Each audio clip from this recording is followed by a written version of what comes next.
Terungkap, pendeta akui ada misionaris yang menyamar sebagai Muslim C5C6. Emang ada ya dalam kultur Kristen gitu, dalam tradisi Kristen ada gitu misionaris undercover gitu. Ada yang ngasih tahu nih misionaris C5, C6 gitu. Pernah dengar nggak? Tahu. C5, C6 dan sebagainya itu adalah salah satu metode misi yang dilakukan oleh kelompok tertentu. Sekali lagi, salah satu metode. Jadi interpretasi misi orang-orang tertentu yang kemudian mau untuk menyebarkan Injil dengan maksud menyelamatkan orang. Oke. Bukan maksud untuk membuat orang tuh murtad. Memang tidak bisa dipungkiri, bisa jadi ada perasaan bagi kaum beragama tertentu kemudian merasa dimurtadkan. Gitu kan ya. Ada satu jurang nih yang misahin kita, yang akhirnya saling menaruh curiga bahwa kamu mau mencelakakan saya dengan membuat saya pindah agama. Oh iya, karena konsepnya tentang keselamatan itu sudah berseberangan gitu. Iya.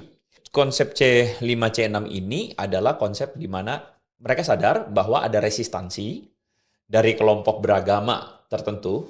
Oke, katakanlah di sini Muslim.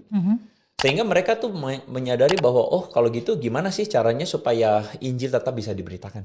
Nah, akhirnya ada sebuah pola-pola yang dikembangkan, yaitu dengan misalnya, enggak apa-apa tetap Kristen, tetapi masih tetap bisa sarungan. Masih bisa pecian. Oke, tapi secara identitas Kristen atau menyamar jadi Islam? Pada interpretasi paling ekstrim tetap seperti Muslim. Oh, apakah mereka ditaruh di institusi-institusi Islam gitu ya? Misionaris itu nggak segampang itu kedetek. Dan itu memang pergerakan yang cukup berbahaya. Kenapa saya salah satunya mau di podcast atau mau diwawancarai? Karena pergerakan ini makin besar. Dan umat Muslim di satu sisi tidak menyadari dan tidak peduli akan hal itu.